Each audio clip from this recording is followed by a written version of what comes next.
Hello friends, welcome to my channel teaching with trend Kannada ಚಾನಲ್ಗೆ ನಿಮಗೆಲ್ಲರಿಗೂ ಸ್ವಾಗತ. ನಾನು ಇವತ್ತಿಂದ ಮೆಹಂದಿ ಸೀರೀಸ್ನ ಸ್ಟಾರ್ಟ್ ಮಾಡ್ತಾಯಿದ್ದೀನಿ. ನಿಮಗೆ ಇಂಟ್ರೆಸ್ಟ್ ಇದ್ದರೆ ಈ ಮೆಹಂದಿ ಸೀರೀಸ್ನ ಕಂಪ್ಲೀಟಾಗಿ ನೋಡಿ. ಇವತ್ತಿಂದ ಸ್ಟಾರ್ಟ್ ಮಾಡ್ತಾಯಿದ್ದೀನಿ.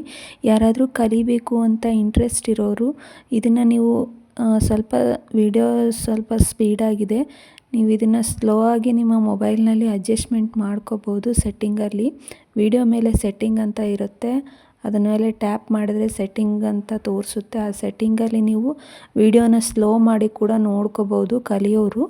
ಸೊ ಇದನ್ನು ನೀವು ಕಲಿಬೇಕು ಅಂದರೆ ಸ್ವಲ್ಪ ಪೇಷನ್ಸಿಂದ ನೋಡಿ, ಅಲ್ಲಿ ಸ್ಕಿಪ್ ಮಾಡೋದಕ್ಕೆ ಹೋಗಬೇಡಿ. ಸ್ಟಾರ್ಟಿಂಗಲ್ಲಿ ನಿಮಗೆ ಒಂದು ಇಂಪಾರ್ಟೆಂಟ್ ವಿಷಯ ಹೇಳ್ತೀನಿ. ಮೆಹಂದಿಗಳು ಅಂಗಡಿಗಳಲ್ಲಿ ತೊಗೊಂಡು ಬರ್ತಿರಲ್ಲ, ತುಂಬ ಜನ ಆ ಮೆಹಂದಿ ತೊಗೊಂಬಂದಮೇಲೆ ಗಾಯಗಳಾಗಿದೆ, ಸ್ಕಿನ್ ಅಲರ್ಜಿಗಳು ಆಗಿದೆ. ಅದಕ್ಕೆ ಒಂದು ಸರಿ ಟೆಸ್ಟ್ ಮಾಡಿ. ಎಲ್ಲ ಮೆಹಂದಿನೂ ಹಾಗೆ ಇರೋದಿಲ್ಲ, ಬಟ್ ಕೆಲವೊಂದನ್ನು ನಾವು ಟೆಸ್ಟ್ ಮಾಡಿ ತಗೊಳ್ಳೋದ್ರಿಂದ ನಮ್ಮ ಹೆಲ್ತಿಗೆ, ನಮ್ಮ ಸ್ಕಿನ್ನಿಗೆ ಒಳ್ಳೆಯದು. ಸೊ ಅದನ್ನು ಹೇಗೆ ಟೆಸ್ಟ್ ಮಾಡಬೇಕು ಅಂದರೆ, ಸ್ವಲ್ಪ ಲೈಟಾಗಿ ನೀವು ಒಂದು 3 ದಿನ ನಿಮ್ಮ ಫಂಕ್ಷನ್ ಏನಾದರೂ ಇದೆ ಅನ್ನೋಕ್ಕೆ ಮುಂಚೆನೇ ತೊಗೊಂಬಂದಿರ್ತೀರಲ್ಲ, ಅದನ್ನು ಸ್ವಲ್ಪ ಲೈಟಾಗಿ ಕಾಲಿಗೆ ಅಥವಾ ಬೇರೆ ಯಾವುದಾದ್ರೂ ಪಾರ್ಟ್ಸಿಗೆ ಹಚ್ಕೊಂಡು ಸ್ಕಿನ್ನಿಗೆ ಏನಾದರೂ ಪ್ರಾಬ್ಲಮ್ ಆಗ್ತಿದೆಯಾ ಅಂತ ಲೈಟಾಗಿ ಸ್ವಲ್ಪ ಮಾತ್ರ ಹಚ್ಕೊಂಡು ನೋಡಿ ಟೆಸ್ಟ್ ಮಾಡಿ. ಆ ಥರ ಏನಾದರೂ ಆಗಿಲ್ಲ, ಆರಾಮಾಗಿದೆ ಅಂದಾಗ ಮಾತ್ರ ನೀವು ಅದನ್ನ ಕಂಟಿನ್ಯೂ ಮಾಡಿ. ನಿಮ್ಮ ಎಲ್ಲ ಹ್ಯಾಂಡ್ಸಿಗೆ, ಕಾಲುಗಳಿಗೆ ಹಾಕ್ಕೊಳ್ತೀರಾ ಅಂತಂದರೆ, ನೀವೆಲ್ಲ ಹಾಕ್ಕೊಂಡ್ಮೇಲೆ ಏನಾದರೂ ಅಲರ್ಜಿಗಳಾಗೋದಕ್ಕಿಂತ ನೀವು ಮೊದಲೇ ಟೆಸ್ಟ್ ಮಾಡ್ಕೊಳ್ಳೋದು ಒಳ್ಳೆಯದು. ಸೊ ಅದಕ್ಕೋಸ್ಕರ ಈ ಒಂದು ಇದು ಹೇಳ್ತಾ ಇದ್ದೀನಿ. ಟೆಸ್ಟ್ ಮಾಡಿ, ಒಂದು ಸರಿ ಟೆಸ್ಟ್ ಮಾಡಿ ಮೆಹಂದಿನ, ಆಮೇಲೆ ನೀವು ಯೂಸ್ ಮಾಡಿ. ಮೊದಲೇ ಒಂದು ಸರಿ ಹಚ್ಕೊಂಡು ನೋಡಿದರೆ 2 ದಿನ ಮುಂಚೆನೇ ಕಾಲಿಗೆ ಹಚ್ಕೊಂಡಿರ್ತೀರಲ್ಲ, ಅದು ಗೊತ್ತಾಗುತ್ತೆ ನಿಮಗೇನಾದರೂ ಸ್ಕಿನ್ ಅಲರ್ಜಿ ಆಗುತ್ತಾ ಅಂತ. ಆಮೇಲೆ ನೀವು ಫುಲ್ ಹ್ಯಾಂಡ್ಸ್ಗಳಿಗೆ ಆಗಲಿ ಬೇರೆ ಕಾಲುಗಳಿಗೆ ಹಚ್ಕೊಳ್ಳೋದ್ರಿಂದ ಯಾವುದೇ ಪ್ರಾಬ್ಲಮ್ ಇರೋದಿಲ್ಲ. ಸೊ ನಾನು ಇದನ್ನ ಹೇಳ್ತಿರೋದು ನಿಮ್ಮ ಹೆಲ್ತಿಗೋಸ್ಕರ ಅಷ್ಟೇ. ಇನ್ನು ಏನಪ್ಪ ಅಂದರೆ, ನೀವು ಡೈರೆಕ್ಟಾಗಿ ಮೆಹಂದಿ ಕಲಿಯೋದಕ್ಕೆ ನೀವು ಮೆಹಂದಿನ ಕೋನ ತಂದು ನಿಮ್ಮ ಹ್ಯಾಂಡ್ಸ್ಗಳಿಗೆ ಮೇಲೆ ಪ್ರಯೋಗ ಮಾಡೋದಕ್ಕಿಂತ ಫಸ್ಟು ಪೆನ್ ಅಥವಾ ಪೆನ್ ತಗೊಂಡು ಫಸ್ಟು ಈ ಡಿಸೈನ್ಗಳನ್ನು ನೋಡಿ ನಿಮ್ಮ ಹ್ಯಾಂಡ್ಸ್ ಮೇಲೆ ಬರ್ಕೊಂಡ್ಮೇಲೆ ಆಮೇಲೆ ನೀವು ಕೋನ ತಗೊಂಡು ಹಾಕ್ಕೊತ ಹೋಗಿ. ಆಗ ನಿಮಗೆ ಕೈಗಳು ತಿರುಗುತ್ತೆ. ಎಷ್ಟೋ ಜನ ಮೆಹಂದಿ ಹಾಕೋದಕ್ಕೆ ಹೋದಾಗ ಒಂದು ಡಿಸೈನ್ ಇರುತ್ತೆ, ಹಾಕಿದ ಮೇಲೆ ಇನ್ನೊಂದು ಡಿಸೈನ್ ಆಗಿಬಿಟ್ಟಿರುತ್ತೆ. ಅವರು ಕಾಪಿ ಮಾಡಬೇಕು ಅಂದ್ಕೊಂಡಿರೋ ಡಿಸೈನೇ ಬರೋದಿಲ್ಲ. ಸೊ ಅದಕ್ಕೆ ನೀವು ನಿಧಾನವಾಗಿ ಫಸ್ಟು ಪೆನ್ನಿಂದನೇ ಡಿಸೈನ್ನ ಬಿಡಿಸ್ಕೊಳ್ಳಿ.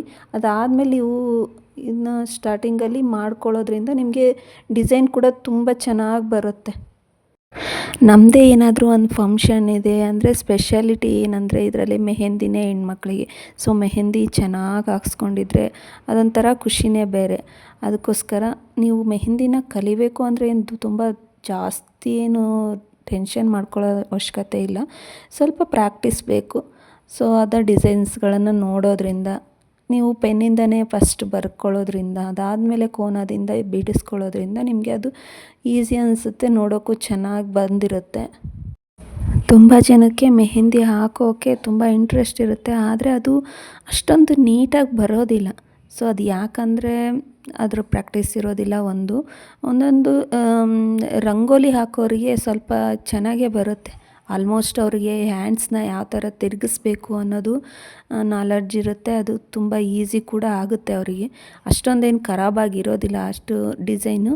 ಅವ್ರು ಹಾಕಿದ್ರೂ ಸ್ವಲ್ಪ ಪರವಾಗಿಲ್ಲ ಅನ್ನೋ ಅಷ್ಟು ನೀಟಾಗಂತೂ ಬಂದೇ ಬರುತ್ತೆ. ರಂಗೋಲಿನ ಕಲ್ತಿರೋರಿಗೆ 100% ಇದು ಅಷ್ಟೊಂದು ಕಷ್ಟ ಆಗೋಲ್ಲ ಕಲಿಯೋದಕ್ಕೆ. ಮೆಹಂದಿ ಕಲಿಯೋದಕ್ಕೆ ಅಂತ ನಾನಂತೂ ಎಲ್ಲೂ ಹೋಗಿಲ್ಲ, ಜಸ್ಟ್ ಮೊಬೈಲಲ್ಲೇ ನೋಡ್ತಾ ಕಲ್ತಿರೋ ಅಂಥದ್ದು. ಸೊ ಅದರಲ್ಲಿ ತುಂಬ ಹೆಸ್ರುಗಳಿವೆ, ಅದರಲ್ಲಿ ಆ ಡಿಸೈನ್ಗಳಿಗೆ ಆ ಹೆಸ್ರು ಈ ಹೆಸ್ರು ಅಂತ. ಬಟ್ ನಾನು ಯಾವ ಡಿಸೈನ್ ಬಗ್ಗೆನೂ ತಲೆ ಕೆಡಿಸ್ಕೊಳಕ್ಕೆ ಹೋಗಿಲ್ಲ. ನನಗೇನು ಇಷ್ಟನೋ ಆ ಡಿಸೈನ್ನ ಹಾಕೋದನ್ನಷ್ಟೇ ಕಲ್ತ್ಕೊಂಡಿರೋದು. ನಾವು ಕಲಿಬೇಕು ಅಂತ ಹೋದರೂ ಕೂಡ ತುಂಬಾ ಅಮೌಂಟು ಕೊಟ್ಟು ಕಲಿಬೇಕಾಗತ್ತೆ. ಅದ್ರದ್ದು ಹೆಸರು ಅದೆಲ್ಲ ನೀಟಾಗಿ ಗೊತ್ತಾಗುತ್ತೆ, ಬಟ್ ಅದನ್ನು ನಾವು ಫ್ರೀಯಾಗೆ ಕಲ್ತ್ಕೋಬೋದು ನಾವು ಮೊಬೈಲಲ್ಲೇ ನೋಡಿಕೊಂಡು. ಸೊ ನಾವು ನಮ್ಮ ಅಕ್ಕಪಕ್ಕದವ್ರಿಗೆ ಆಗಲೇ ಹಾಕ್ಬೋದು, ಅಥವಾ ನಮ್ಮದೇ ಆದ ಫಂಕ್ಷನ್ಗೂ ನಾವು ತುಂಬ ಚೆನ್ನಾಗಿ ಹಾಕ್ಕೋಬೋದು ಫ್ರೀಯಾಗೇ ಇದರಲ್ಲಿ ನಾವು ಕಲಿಯೋದ್ರಿಂದ.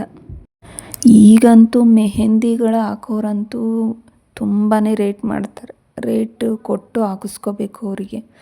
ಅದ್ರ ಬದಲಾಗಿ ನಮಗೆ ಒಂದು ಈ ಸ್ಕಿಲ್ ಅನ್ನೋದು ಇದ್ದರೆ ಯಾರ ಹತ್ರನೂ ದುಡ್ಡು ಕೊಟ್ಟು ಹಾಕ್ಸ್ಕೋಬೇಕು ಅನ್ನೋಂಥ ಅವಶ್ಯಕತೆ ಇರೋದಿಲ್ಲ. ನಾವೇ ಓನಾಗಿ ನಮಗೆ ಬೇಕಾಗಿರೋ ಡಿಸೈನ್ನ ನೀಟಾಗಿ ಹಾಕ್ಕೋಬೋದು. ಕಲಿಯೋದಕ್ಕೆ ಸ್ವಲ್ಪ ಟೈಮ್ ತಗೊಳುತ್ತೆ ಅಷ್ಟೇ, ಬಿಟ್ಟರೆ ನಿಮಗೇನು ದುಡ್ಡೇನು ವೇಸ್ಟ್ ಆಗೋದಿಲ್ಲ. ಹಾಕ್ತಾ ಹಾಕ್ತಾ ಎಲ್ಲ ಡಿಸೈನು ತುಂಬ ಸೂಪರಾಗಿರುತ್ತೆ, ನಮಗೆ ಅವು ಈಸಿನೂ ಆಗ್ತಾ ಹೋಗುತ್ತೆ. ನೋಡಿ, ಮೇಲ್ಗಡೆ ಬೆರಳುಗಳನ್ನು ಕವರ್ ಮಾಡಿಬಿಡ್ತಾರೆ ಕಂಪ್ಲೀಟಾಗಿ. ಈ ಥರ ಒಂದು ಸ್ವಲ್ಪ ಡಿಸೈನ್ ಮಾಡ್ಕೊಳ್ಳಿ, ಒಂಥರ ವೆರೈಟಿಯಾಗಿರುತ್ತೆ. ಮೇಲ್ಗಡೆ ಕೋಟ್ ಮಾಡಿ ಮೇಲ್ಗಡೆ, ಬಟ್ ಕೆಳಗಡೆ ಡಿಸೈನ್ ಇರಲಿ, ಎಷ್ಟು ಚೆನ್ನಾಗಿ ಕಾಣುತ್ತೆ ಅಂತ ನಿಮಗೆ ಗೊತ್ತಾಗುತ್ತೆ. ಸೊ ಇದೇ ಥರ ನಾನು ವೀಡಿಯೋಸ್ ಬರ್ತಾ ಇರುತ್ತೆ. ಮೆಹಂದಿ ಸೀರೀಸ್ನ ಸ್ಟಾರ್ಟ್ ಮಾಡಿದ್ದೀನಿ. ನೋಡಿ, ನಿಮಗೆ ಇಷ್ಟ ಆಗೋದನ್ನು ಲೈಕ್, ಸಬ್ಸ್ಕ್ರೈಬ್ ಮಾಡಿ, ಹಾಗೂ ನಿಮಗೆ ಒಂದೊಳ್ಳೆ ಡಿಸೈನ್ಗಳನ್ನು ಪರಿಚಯ ಮಾಡ್ತೀನಿ.